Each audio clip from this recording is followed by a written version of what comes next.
Good morning, dear students.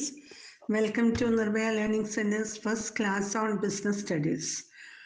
അപ്പോൾ Nirbhaya learning സെൻറ്ററിലെ first class business സ്റ്റഡീസിൻ്റെ ഫസ്റ്റ് ക്ലാസ് +1 ഈ ക്ലാസ്സിലേക്ക് ഏവർക്കും സ്വാഗതം. അപ്പോൾ ബിസിനസ് സ്റ്റഡീസ് നമ്മൾ ഫസ്റ്റ് ടൈം ആയിട്ടാണ് പഠിക്കാൻ പോകുന്നത്. നിങ്ങളെല്ലാവരും +1 അപ്പോൾ ശരിക്കും ഇതൊരു LKG പഠിക്കുന്ന പോലെയാണ്. അപ്പോൾ നിങ്ങൾക്ക് ഭയങ്കര സ്ട്രേഞ്ച് ആയിട്ടുള്ളൊരു സബ്ജക്റ്റാണ്. പക്ഷേ ഞാൻ പറയട്ടെ, ഈ സബ്ജക്റ്റ് വളരെ ഈസിയാണ്. കൊമേഴ്സിലെ എല്ലാ പേപ്പേഴ്സും very interesting and very easy. അതാദ്യം മനസ്സിലാക്കാം. അപ്പോൾ പഠിക്കുമ്പോൾ നിങ്ങൾ ബേസ് മുതൽക്ക് ക്ലിയർ ആയിട്ട് പഠിച്ചു തരിക, അപ്ഡേറ്റഡ് ആയിരിക്കുക എപ്പോഴും. നമ്മുടെ ചുറ്റും മാർക്കറ്റിൽ നടക്കുന്ന പല കാര്യങ്ങളാണ് നമ്മൾ ഡിസ്കസ് ചെയ്യുന്നത് കൊമേഴ്സിലൂടെ. കൂടാതെ കൊമേഴ്സിൽ ഒരുപാട് ജോബ് ഓപ്പർച്യൂണിറ്റി നമുക്കുണ്ട്. അപ്പം നമ്മൾ ചൂസ് ചെയ്ത സബ്ജക്റ്റ് നല്ലൊരു ആപ്റ്റായിട്ടുള്ളൊരു സബ്ജക്റ്റാണ് and very interesting to learn also. അതിൽ ബിസിനസ് സ്റ്റഡീസ് എന്ന് പറയുന്നത് നമുക്ക് വളരെ വളരെ സിമ്പിളായിട്ടുള്ളൊരു സബ്ജക്റ്റാണ്. വളരെ എൻതൂസിയാസ്റ്റിക് ആയിട്ട് പഠിക്കാനിരുന്നു കഴിഞ്ഞാൽ ഈസിലി പഠിച്ചു കഴിയുന്ന, നല്ലോണം മാർക്ക് സ്കോർ ചെയ്യാൻ പറ്റുന്ന ഒരു സബ്ജക്റ്റാണ്. So let us move on to our first chapter. First chapter നമ്മളുടെ ട്രേഡ് കോമേഴ്സ് എന്നുള്ള ചാപ്റ്ററാണ്. ബിസിനസ് സ്റ്റഡീസിൻ്റെ ഫസ്റ്റ് ചാപ്റ്റർ. ഓക്കെ, അപ്പോൾ നമുക്ക് class business trade and commerce ആണ് ചാപ്റ്ററിൻ്റെ നെയിം. നമുക്ക് ക്ലാസ് സ്റ്റാർട്ട് ചെയ്യാം.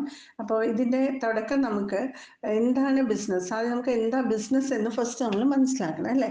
ബിസിനസ് നമുക്കറിയാം, busy plus ness. From the name itself we can understand that if we are in a state of busy, then we can say that it is a business. പക്ഷേ നമ്മൾ BC ആയിരിക്കുന്ന എന്തോ ഒന്ന് ഭയങ്കര BC ആയിട്ട് ചെയ്യാണ്, അതിനെയാണ് ബിസിനസ് പറയുക. പക്ഷെ എല്ലാ ബിസിയായി ചെയ്യുന്ന പ്രവൃത്തിയും ബിസിനസ് അല്ല.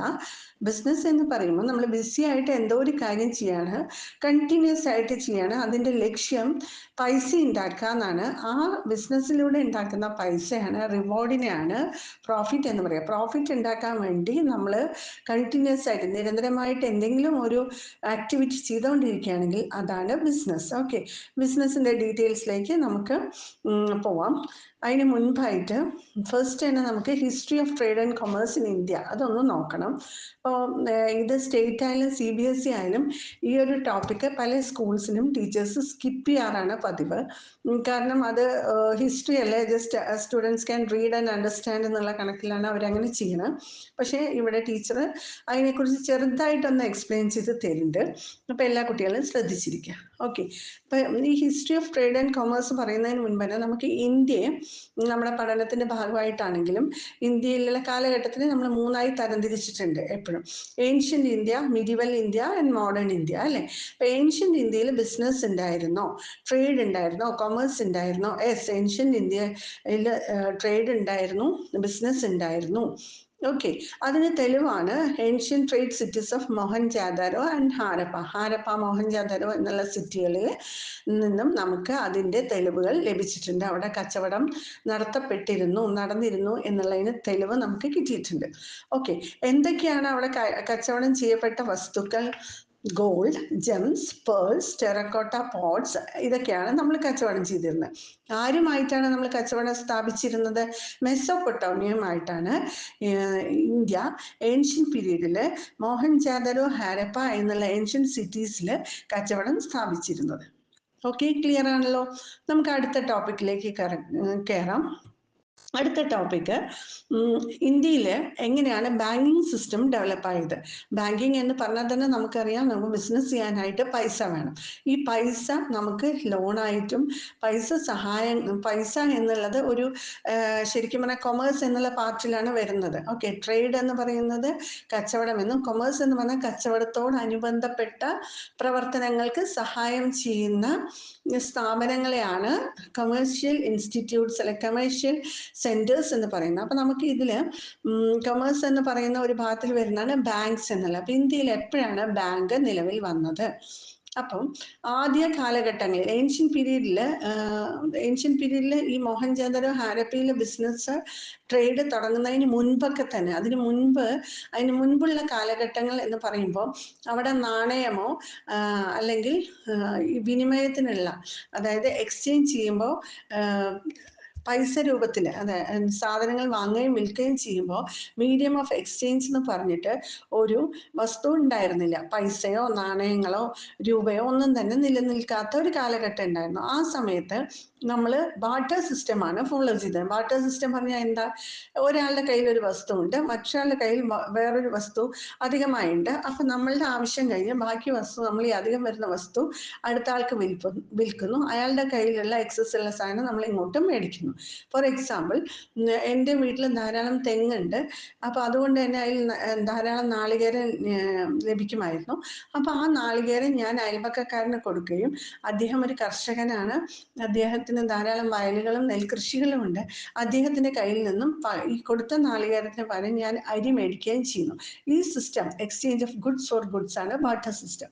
അപ്പോൾ ഇതാണ് മീഡിയം ഓഫ് എക്സ്ചേഞ്ച് ആദ്യ കാലഘട്ടങ്ങളിൽ ഇന്ത്യയിൽ ഫോളോ ചെയ്തിരുന്നത്.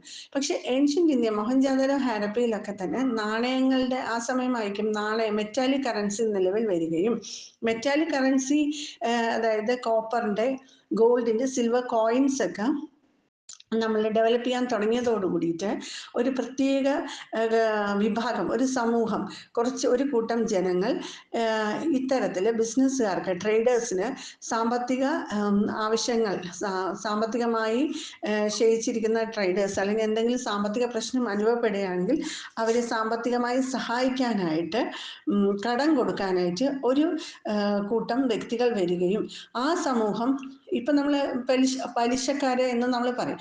ഈ പലിശക്കാര് അന്ന് അറിയപ്പെട്ടിരുന്നത് സേഠ് എന്ന പേരിലാണ്. SCTHS, സേഠ്സ് എന്ന പേരിൽ അവർ അറിയപ്പെട്ടിരുന്നു. അവര് എന്താണ് ചെയ്തിരുന്നത്?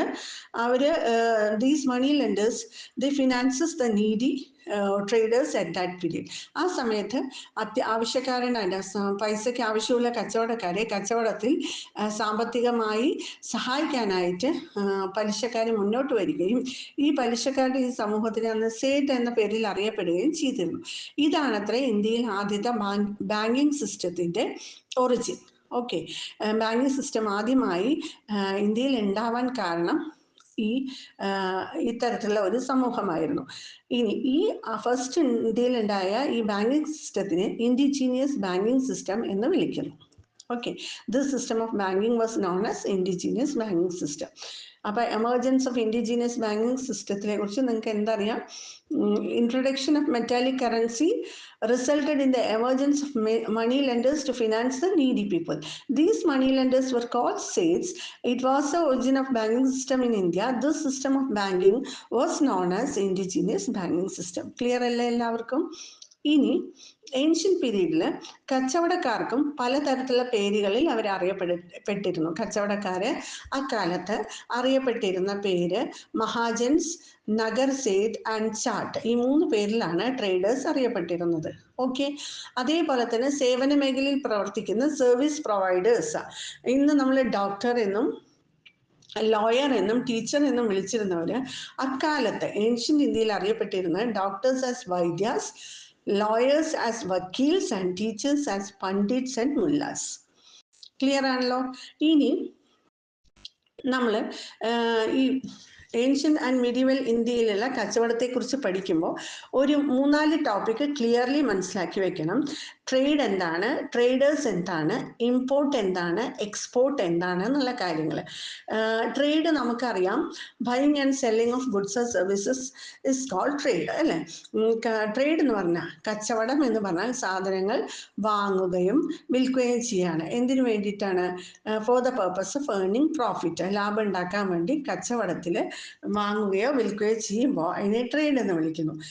അങ്ങനെ ട്രേഡേഴ്സ് എന്ന് പറയുമ്പോൾ ആരാണ്? ഈ ആക്ടിവിറ്റിയിൽ പങ്കെടുക്കുന്ന വ്യക്തികളെ ട്രേഡേഴ്സ് എന്ന് പറയുന്നു. Those who engage in buying and selling are called traders. Okay, അങ്ങനെയുള്ള ട്രേഡേഴ്സിനെയാണ് അന്നത്തെ കാലത്ത് മഹാജൻസ് എന്നും ചാട്സ് എന്നും അതുപോലെ തന്നെ നഗർ സേഠ്സ് എന്നൊക്കെ വിളിച്ചിരുന്നതെന്ന് ടീച്ചർ പറഞ്ഞു ഇപ്പം. ഓക്കെ, പിന്നെ ഇമ്പോർട്ട് എന്ന് പറഞ്ഞാൽ എന്താണ്? ഇമ്പോർട്ടും എക്സ്പോർട്ടും ഏൻഷ്യൻ ഇന്ത്യ മുതൽക്കേ നിലനിന്നിരുന്നു. അതുകൊണ്ടാണ് നമ്മൾ അവിടെ വ്യക്തമാക്കുന്നത്. ഇപ്പോൾ ഇതൊക്കെ മാറി, എക്സ്പോർട്ട് മാത്രമല്ല, എൻട്രി പോർട്ട്, അങ്ങനെ കുറേ കാര്യങ്ങൾ എക്സ്ട്രാ ഉണ്ട്. ഓക്കെ, അപ്പോൾ നമുക്കത് ഡീറ്റെയിൽസ് പിന്നെ സംസാരിക്കാം. ഇപ്പോൾ ഡിസ്കസ് ചെയ്യുന്നത് എന്താണ് import. Simply what is import and what is export. Import എന്ന് പറഞ്ഞു പറഞ്ഞാൽ buying goods from other countries to sell it in our country.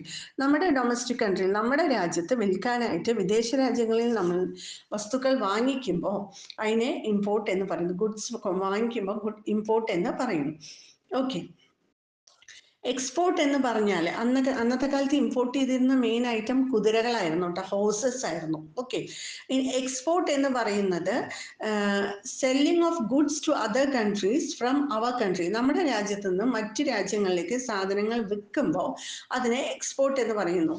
Cotton തുണിത്തരങ്ങൾ നമ്മുടെ രാജ്യത്ത് സുലഭമായിരുന്ന ഒരു കാലഘട്ടം. സ്പൈസസ്, സുഗന്ധവ്യഞ്ജനങ്ങൾ, ഇതൊക്കെ തന്നെ നമ്മൾ വിദേശ രാജ്യങ്ങളിൽ വിൽപ്പന ചെയ്യുമായിരുന്നു. അതിനെയാണ് എക്സ്പോർട്ട് എന്ന് വിളിക്കുന്നത്. ഓക്കെ. ഇനി അപ്പം ഇത്രയുമാണ് ഏൻഷ്യൻ്റ് ഇന്ത്യയിലുള്ള ട്രേഡിനെ കുറിച്ചും കൊമേഴ്സിനെ കുറിച്ചും നമ്മൾ മനസ്സിലാക്കേണ്ടത്. ഇനി അടുത്തത് മിഡിവൽ ഇന്ത്യ. മിഡിവൽ ഇന്ത്യയിൽ ഒരുപാട് നമ്മൾ പറഞ്ഞില്ലേ, ഏൻഷ്യൻ്റ് ഇന്ത്യയിൽ മോഹൻജാദാരോ ഹാരപ്പ ആയിരുന്നു ട്രേഡിംഗ് സിറ്റീസ് എന്ന് പറഞ്ഞില്ലേ. പക്ഷേ മിഡിവൽ ഇന്ത്യ ആകുമ്പോൾ അത് കുറച്ചും കൂടി വിപുലീകരിച്ചിട്ട് കുറച്ച് പുതിയ പ്ലേസസിലേക്കൊക്കെ തന്നെ കച്ചവടം സ്ഥാപിക്കപ്പെട്ടു. അതിൽ പ്രധാനപ്പെട്ട ഒരു പ്ലേസാണ് പാടലിപുത്ര, ഇന്നത്തെ പാറ്റ്ന. ഇവിടെ നിന്ന് നമ്മൾ എക്സ്പോർട്ട് ചെയ്തിരുന്നത്, എക്സ്പോർട്ടും ഇമ്പോർട്ടും മനസ്സിലാക്കണം. അതിന് വേണ്ടിയിട്ടാണ് ആ ഒരു ടേം നേരത്തെ ഞാൻ പറഞ്ഞു തന്നത്. എക്സ്പോർട്ട് എന്ന് പറയുമ്പോൾ ഇവിടുന്ന് കയറ്റുമതി ചെയ്തിരുന്നത് വൂളായിരുന്നു. പാറ്റ്നയിൽ നിന്നും നമ്മൾ വിദേശത്തേക്ക് കയറ്റുമതി ചെയ്തിരുന്നത് വൂളും നമ്മൾ ചൈനയിൽ നിന്നും ഹോഴ്സസ് ഇമ്പോർട്ട് ചെയ്യുകയും ചെയ്തിരുന്നു. പാടലിപുത്രയിലെ മെയിൻ ബിസിനസ് ആയിരുന്നു import of wool to foreign country and export of horses from China. Okay. ഇനി സെക്കൻഡ് പ്ലേസ്, മിഡിവൽ ഇന്ത്യയിൽ സെക്കൻഡ് സിറ്റി, ട്രേഡ് സിറ്റി എന്ന് പറയുന്നത് ടാക്സില, തക്ഷശില ഓർ ടാക്സില. ഇത് ശരിക്കും ഒരു എഡ്യൂക്കേഷൻ ഹബ്ബാണ്. അവിടെ ബുദ്ധിസ്റ്റ് സെൻറ്റർ ഓഫ് ലേണിംഗ് ധാരാളമായിട്ട് പഠന ആവശ്യങ്ങൾക്കായിട്ട്, മതപഠനത്തിന്, ബുദ്ധിസം പഠിക്കാനായിട്ടുള്ള ഒരു ലേണിംഗ് സെൻറ്റേഴ്സ് അവിടെ ഉള്ള ഒരു പ്ലേസാണ് Takshashila. Okay, Taxila. Then another place is Indraprastha, ഇന്നത്തെ ഡൽഹി. ഇന്ദ്രപ്രസ്ഥ എന്ന് പറഞ്ഞാൽ വലിയ ഒരു ട്രേഡ് ഹബ്ബാണ്, ഒരു കണക്ഷനാണ്. നോർത്ത്, ഈസ്റ്റ്, വെസ്റ്റ്, സൗത്തിലുള്ള ട്രേഡേഴ്സിനെയൊക്കെ കണക്ട് ചെയ്ത് നാഷണൽ ലെവലിലുള്ള കച്ചവടങ്ങൾ അത് ഇൻ്റർനാഷണൽ ലെവലിലേക്കും പോകുന്നതൊക്കെ തന്നെ മെയിനായിട്ട് അത്രയും ബിസി ആയിട്ടുള്ള ഒരു ട്രേഡ് ഹബ്ബാണ് ഇന്ദ്രപ്രസ്ഥ എന്ന് പറയുന്നത്. അപ്പോൾ trade hub of north, east, west and south ആണ് ഇന്ദ്രപ്രസ്ഥ. പിന്നെ ആ കാലഘട്ടത്തിൽ മിഡിവൽ ഇന്ത്യയിൽ ഉണ്ടായിരുന്ന വേറൊരു പ്രധാനപ്പെട്ട ട്രേഡ് സിറ്റി എന്ന് പറയുന്നത് സൂറത്ത് ആണ്. സൂറത്ത് ഇന്ന് നമുക്കറിയാം, it is famous for textile industry. പിന്നെ കാഞ്ചി എന്ന് പറയുന്നത് ഇന്നത്തെ കാഞ്ചീവരം. നമുക്കറിയാം കാഞ്ചീവരം സിൽക്ക് അല്ലേ, വളരെ ഫേമസ് ആണ്. പേൾസ്, പ്രഷ്യസ് സ്റ്റോൺസ്, ഇതൊക്കെയായിരുന്നു അവിടെ ട്രേഡ് ചെയ്തിട്ടുണ്ടായിരുന്നത്. പിന്നെ കാവേരി പട്ടണം famous for art works, Thanjavur painting, മറ്റു കാര്യങ്ങൾ, ആർട്ട് വർക്ക്സ് ഒക്കെ അവിടെ വളരെയധികം, പെയിൻറ്റിങ്സും ആർട്ട് വർക്ക്സും ഒക്കെ വളരെ ഫേമസ് ആയിരുന്ന സ്ഥലമായിരുന്നു കാവേരി പട്ടണം. അപ്പോൾ നമ്മൾ മിഡിവൽ ഇന്ത്യയെക്കുറിച്ച് പഠിക്കുമ്പോൾ ട്രേഡ് സിറ്റീസ് ഏതൊക്കെയാണെന്ന് മനസ്സിലാക്കുക. പാടലിപുത്ര, ടാക്സില, ഇന്ദ്രപ്രസ്ഥ, സൂറത്ത്, കാഞ്ചി ആൻഡ് കാവേരി പട്ടണം. ഓക്കെ. ഇനി മിഡിവൽ ഇന്ത്യയിൽ നമ്മൾ ഇമ്പോർട്ട് ചെയ്തിരുന്ന വസ്തുക്കളും എക്സ്പോർട്ട് ചെയ്തിരുന്ന പ്രധാനപ്പെട്ട വസ്തുക്കൾ എന്തൊക്കെയാണ്, ഏതൊക്കെ ഗുഡ്സ് ആണ് നമ്മൾ ഇമ്പോർട്ട് എന്ന് പറഞ്ഞാൽ ഇറക്കുമതി ചെയ്തിരുന്നത്? Horses, China silk, gold, silver, glasses. നമ്മൾ എക്സ്പോർട്ട് ചെയ്തിരുന്നത് സ്പൈസസ്, സുഗന്ധവ്യഞ്ജനങ്ങൾ, ഷുഗർ, ഇൻഡിഗോ, നീലാംബരി, ഹെയർ ഡൈ ഒക്കെ ഉണ്ടാക്കാൻ വേണ്ടി ഉപയോഗിക്കുന്ന ഒരു വസ്തുവാണ്. അതുപോലെ തന്നെ നമ്മളെ ഡ്രസ്സിലൊക്കെ നീല കളറ് പ്രൊവൈഡ് ചെയ്യുന്നില്ലേ, അപ്പോൾ ഉജാലയൊക്കെ ഉണ്ടാക്കുമ്പോൾ അതിനൊക്കെ ഉപയോഗിക്കുന്ന വസ്തുവാണ് IndiGo. It is A type of leaf കേട്ടോ, ഒരു ലീഫാണ്. കോട്ടൺ, ലൈഫ് സ്റ്റോക്ക്, കന്നുകാലികൾ, ഷെൽസ്, പേൾസ്, സാഫയേഴ്സ്, ക്രിസ്റ്റൽ, കോപ്പർ, ഇതൊക്കെയാണ് നമ്മൾ ഇന്ത്യയിൽ നിന്നും ഇവിടെ നിന്നും എക്സ്പോർട്ട് ചെയ്തിരുന്നത്. Okay, this is about the trade cities and trading during medieval as well as ancient period. Okay, ഇന്ത്യയിലുണ്ടായിരുന്ന കച്ചവടം. ഇത്രയും നിങ്ങൾ ആ ഹിസ്റ്റോറിക്കലായിട്ട് നമ്മൾ പഠിക്കേണ്ടത്. ഒറിജിൻ ഓഫ് ബിസിനസ് അല്ലെങ്കിൽ origin of trade and commerce in India എന്ന് ചോദിക്കുമ്പോൾ നിങ്ങൾക്ക് ഇത്രയുമാണ് മനസ്സിലാക്കേണ്ടത്. ഇനി നമുക്ക് അടുത്തതായി പറയാനുള്ളത് എന്താണെന്നറിയോ? Moving on to our next topic, main topic, human activities. Okay, നമ്മളെല്ലാവരും മനുഷ്യരാണ് അല്ലേ? നമ്മൾ 2 തരത്തിലുള്ള പ്രവർത്തനങ്ങളാണ് ചെയ്യാറ്. എന്ത് ആക്ടിവിറ്റി ആയിക്കോട്ടെ, മനുഷ്യൻ്റെ ആക്ടിവിറ്റികളെ 2ആയി തരംതിരിക്കുകയാണെങ്കിൽ നമുക്കതെങ്ങനെ ക്ലാസിഫൈ ചെയ്യാം? ഒന്നാമത്തെ ആക്ടിവിറ്റി എക്കണോമിക് ആക്ടിവിറ്റി, രണ്ടാമത്തെ ആക്ടിവിറ്റി നോൺ എക്കണോമിക് ആക്ടിവിറ്റി. ഞാൻ ഫസ്റ്റ് നോൺ എക്കണോമിക് ആക്ടിവിറ്റി തന്നെ തുടങ്ങാം. നോൺ എക്കണോമിക് എന്ന് പറഞ്ഞാൽ നമ്മുടെ മാനസിക ഉല്ലാസത്തിന് വേണ്ടി നമ്മൾ ചെയ്യുന്ന പ്രവൃത്തിയാണ് നോൺ എക്കണോമിക് ആക്ടിവിറ്റി എന്ന് പറയാം. Okay, all activities undertaken by human being out of feeling of love, sympathy, humanity, patriotism, etc. It is mainly meant for psychological satisfaction. Why we are doing such activity? Because it is for not for any financial benefit but for our mental satisfaction. Okay, നമ്മൾ കുറേ കാര്യങ്ങൾ ചെയ്യാം, പൈസയ്ക്ക് വേണ്ടിയിട്ടല്ല കേട്ടോ, നമ്മുടെ മാനസിക സന്തോഷത്തിന്, സ്നേഹത്തിൻ്റെ പേരിൽ, മറ്റുള്ളവരോട് കരുണ, മറ്റുള്ളവരോട് ദയ, ദേശസ്നേഹത്തിൻ്റെ പേരിലൊക്കെ നമ്മൾ അണ്ടർടേക്ക് ചെയ്യുന്ന ആക്ടിവിറ്റികളെ നോൺ എക്കണോമിക് ആക്ടിവിറ്റി എന്ന് പറയും. അവിടെ നമുക്ക് കിട്ടുന്ന എൻഡ് റിസൾട്ട് എന്തിനു വേണ്ടിയിട്ടാണ് നമ്മളത് ചെയ്യുന്നത്? Psychological satisfaction. End of the day ഞാൻ ഇങ്ങനെ ചെയ്തു സമൂഹത്തിന് വേണ്ടിയിട്ട്, അല്ലെങ്കിൽ എൻ്റെ ഫാമിലിക്ക് വേണ്ടിയിട്ട്, എൻ്റെ മക്കൾക്ക് വേണ്ടിയിട്ട്, എൻ്റെ അച്ഛന് വേണ്ടിയിട്ട്, അമ്മയ്ക്ക് വേണ്ടിയിട്ട് എന്ന് നമുക്ക് പറയാൻ കഴിയും. അല്ലെങ്കിൽ എനിക്ക് തന്നെ വേണ്ടിയിട്ട്. എക്സാമ്പിൾ എന്താ? Mother cooking food for all of us അല്ലേ? നമ്മുടെ അമ്മമാർ നമ്മൾ ഭക്ഷണം ഉണ്ടാക്കി തരികയാണ്. അതൊരു സൈക്കോളജിക്കൽ സാറ്റിസ്ഫാക്ഷനാണ് അമ്മയ്ക്ക്. നിങ്ങൾ കളിക്കാൻ പോവാണ്, കണ്ടിന്യൂസ് ആയി കുറച്ച് നേരം കളിക്കുന്നു. ഡാൻസിങ്, നിങ്ങൾ ഒരാൾക്ക് ഡൊണേഷൻ കൊടുക്കുന്നു, ചാരിറ്റിയിൽ ഏർപ്പെടുന്നു. ഇപ്പോൾ അത് ഫ്ലഡൊക്കെ വന്നുകൊണ്ടിരിക്കുന്നു, ഈ സമയത്ത് നിങ്ങളാൽ കഴിയുന്ന ചെറിയ ചെറിയ സഹായങ്ങൾ സമൂഹത്തിന് വേണ്ടി ചെയ്യുന്നു. അപ്പോൾ ഇതെല്ലാം തന്നെ ഏതിൽ വരുന്നതാണ്? നോൺ എക്കണോമിക് ആക്ടിവിറ്റിയാണ്. രണ്ടാമത്തെ activity economic activity. Economic activity ഇതൊന്നല്ല, നമ്മൾ പൈസ ഉണ്ടാക്കുക. നമ്മുടെ മെയിൻ സ്വപ്നം എന്ന് പറയുന്ന കാശ്. പൈസയ്ക്ക് വേണ്ടി, അതായത് പൈസ ഇല്ലാതെ മനുഷ്യന് ഒരു ദിവസം പോലും മുന്നോട്ട് പോകാൻ പറ്റില്ല. ഓക്കെ, നമ്മുടെ ലൈഫിൽ നമുക്ക് ഒരുപാട് വോൺസ് ആൻഡ് നീഡ്സ് ഉണ്ട്. ആ ഡേ ബൈ ഡേ കൂടിക്കൊണ്ടിരിക്കുകയാണ്. അപ്പം നമ്മളെല്ലാവരും തന്നെ വീട്ടിലെ എല്ലാവരും തന്നെ ജോലിക്ക് പോകുന്നത് അതിൻ്റെ റിസൾട്ട് എന്തിനു വേണ്ടിയിട്ടാണ് നമ്മൾ പോകുന്നത്? To earn money for our livelihood, ജീവിതമാർഗത്തിലുള്ള പൈസ സമ്പാദിക്കാൻ വേണ്ടിയിട്ടാണ് അല്ലേ? അപ്പോൾ എക്സാമ്പിൾ, ഒരു ഡോക്ടർ വർക്ക് ചെയ്യുന്നു, ഒരു ടീച്ചർ ജോലി ചെയ്യുന്നു, ഒരു സ്വീപ്പർ, ഒരു ക്ലർക്ക്, ഒരു അക്കൗണ്ടൻറ്റ്, ഓക്കെ, ഒരു ടെക്നീഷ്യൻ, ഒരു എൻജിനീയർ, ഒരു ഡ്രൈവർ, ഒരു ലോയർ, ഇവരെല്ലാവരും ജോലി ചെയ്യുന്നത്, ഷോപ്പ് കീപ്പർ, എല്ലാവരും പണിയെടുക്കുന്നത് എന്തിനു വേണ്ടിയിട്ടാണ്? To earn money. ഈ ആക്ടിവിറ്റിയാണ് പറയുക എക്കണോമിക് ആക്ടിവിറ്റി എന്ന്. ഓക്കെ, എക്കണോമിക് ആക്ടിവിറ്റിയും നോൺ എക്കണോമിക് ആക്ടിവിറ്റിയും തമ്മിൽ എന്താണ് വ്യത്യാസം? നിങ്ങൾക്കിപ്പം ഈ രണ്ടും ഞാൻ പറഞ്ഞു തന്നതിന് ക്ലിയർ ആയിട്ട് പറയാൻ പറ്റാം. അറ്റ്ലീസ്റ്റ് ഒരു 3 ഡിഫറൻസ് നിങ്ങൾ മെൻഷൻ ചെയ്യണം. ഇത് ഒരു 3 മാർക്ക് ക്വസ്റ്റ്യൻ ആയിരിക്കും അത്. ഓക്കെ, അപ്പം നിങ്ങൾ അതൊന്ന് 3 മാർക്ക് ക്വസ്റ്റ്യനോ ഓർ 6 മാർക്ക് ക്വസ്റ്റ്യൻ എന്തോ ആയിക്കോട്ടെ, നിങ്ങളൊരു 3 ഡിഫറൻസ് എന്തായാലും മെൻഷൻ ചെയ്യണം. എന്തൊക്കെയാണ് നമുക്ക് നോക്കാം. Differentiate economic activity and non economic activity. Economic activity is perform to earn money. ഉറപ്പാണല്ലോ, പൈസ ഉണ്ടാക്കാൻ വേണ്ടി ചെയ്യുന്ന ആക്ടിവിറ്റിയാണ് economic. whereas non-economic activities perform for the purpose of mental happiness അല്ലേ? നമുക്ക് മെൻ്റൽ ഹാപ്പിനെസ് ആണെങ്കിൽ it is perform for psychological satisfaction. മാനസികോല്ലാസത്തിന്, മനസ്സിൻ്റെ സംതൃപ്തിക്ക് വേണ്ടി ചെയ്യുന്ന ആക്ടിവിറ്റിയാണ് നോൺ എക്കണോമിക്. ഓക്കെ, അടുത്തത് economic activity contributes towards the economic development of the country. അതെങ്ങനെ teacher? Economic development, economic activity രാജ്യത്തിൻ്റെ എക്കണോമിക് ഡെവലപ്മെൻറ്റിന് എങ്ങനെയാണ് ഹെൽപ്പ് ചെയ്യുന്നത്? അതെങ്ങനെയാണ് ഹെൽപ്പ് ചെയ്യുന്നത്? നമുക്കറിയാം, നമ്മൾ ഓരോരുത്തരും ജോലിക്ക് പോകണം. നമ്മുടെ വീട്ടിൽ എത്ര പേരുണ്ട്? ഓരോരുത്തരും ജോലിക്ക് പോയിട്ട് കിട്ടുന്ന പൈസയെ നമ്മൾക്ക് എന്ത് പറയാം? Per capita income. ഇൻഡിവിജ്വൽ ഇൻകത്തിന് നമുക്ക് എന്ത് പറയാം? Per capita income. എല്ലാവരുടെയും ഇൻകം കൂടി ചേർത്തി കഴിഞ്ഞാൽ അതെന്തായി മാറും? നാഷണൽ ഇൻകം ആയി മാറും അല്ലേ? രാജ്യത്തിലേക്ക് എങ്ങനെയാണ് കോൺട്രിബ്യൂട്ട് ചെയ്യുന്നത്? നമ്മൾ ഓരോരുത്തരും ഇൻകം ഏൺ ചെയ്യുമ്പോൾ നമുക്ക് നമ്മുടെ കോസ്റ്റ് ഓഫ് ലിവിങ് കൂടും, നമ്മുടെ പർച്ചേസിങ് പവർ കൂടും. നമ്മൾ ഓരോന്നും പർച്ചേസ് ചെയ്യുമ്പോഴും ഓരോ സർവീസസ് ഹയർ ചെയ്തെടുക്കുമ്പോഴും നമ്മൾ അവിടെ ഒരു ടാക്സ് പറഞ്ഞിട്ട് ഗവൺമെൻറ്റിന് കൊടുക്കുന്നുണ്ട്. GST, CGST, അതിലും CGST, SGST എന്നൊക്കെ പറഞ്ഞ് നമ്മൾ അടയ്ക്കുന്നുണ്ട്. അപ്പം ഇതെല്ലാം തന്നെ രാജ്യത്തിൻ്റെ വരുമാനമാണ്. അപ്പോൾ ഓട്ടോമാറ്റിക്കായിട്ട് ഓരോ ഇൻഡിവിജ്വൽ ഇൻകവും ഏതിലേക്ക് കോൺട്രിബ്യൂഷനാണ്? നാഷണൽ ഇൻകത്തിലേക്ക് കോൺട്രിബ്യൂഷനാണ്.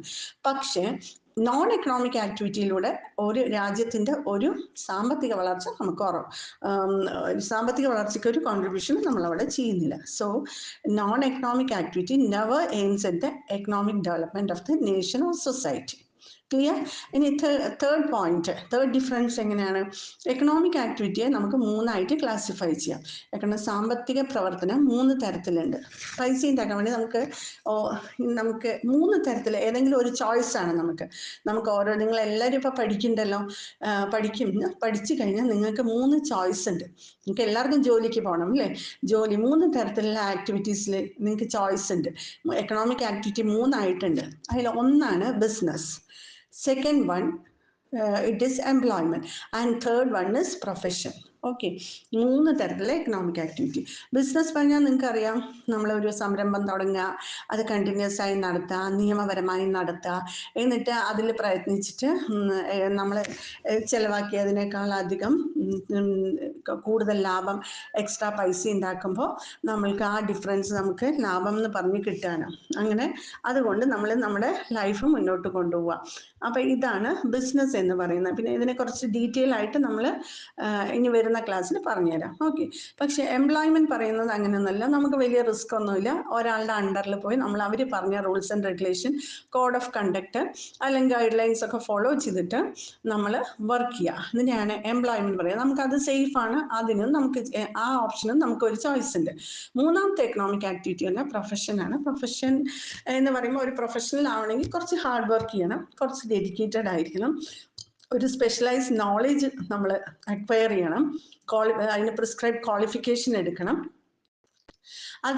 അതിനുശേഷം നമുക്ക് ഒരു പ്രത്യേക സർവീസ് മേഖലയിലേക്ക് നമുക്ക് കോൺസെൻട്രേറ്റ് ചെയ്യാവുന്നതാണ്. അല്ലെങ്കിൽ നമ്മളെ തന്നെ പാകപ്പെടുത്തിയെടുത്തുകൊണ്ട് നമുക്ക് വർക്ക് ചെയ്യാം. അതിനെയാണ് പ്രൊഫഷൻ പറയുക. ഫോർ എക്സാമ്പിൾ ഡോക്ടർ ആവണമെന്നുണ്ടെങ്കിൽ നമുക്ക് അതിൻ്റെ സ്പെഷ്യലൈസ്ഡ് നോളജും ക്വാളിഫിക്കേഷനും എടുക്കണം. അതുപോലെ തന്നെ ചാർട്ടേഡ് അക്കൗണ്ടൻറ്റ്, അതുപോലെ തന്നെ ടെക്നീഷ്യൻസ്, എൻജിനീയേഴ്സ്, ഇവരൊക്കെ തന്നെ പ്രൊഫഷനിൽ വരുന്ന ആൾക്കാരാണ്. ഇങ്ങനെ 3 ചോയ്സ് എക്കണോമിക് ആക്ടിവിറ്റിയിൽ. പക്ഷെ നോൺ എക്കണോമിക് ആക്ടിവിറ്റിയിൽ അങ്ങനത്തെ ഒരു ക്ലാസിഫിക്കേഷൻ ഒന്നും തന്നെ ഇല്ല. ഓക്കെ, നമ്മൾ നമ്മുടെ ടോപ്പിക് ആയിട്ടുള്ള ബിസിനസ്സിലേക്ക് എത്തിക്കൊണ്ടിരിക്കുകയാണ്. ടൈപ്സ് ഓഫ് എക്കണോമിക് ആക്ടിവിറ്റി എന്തൊക്കെയാണ്?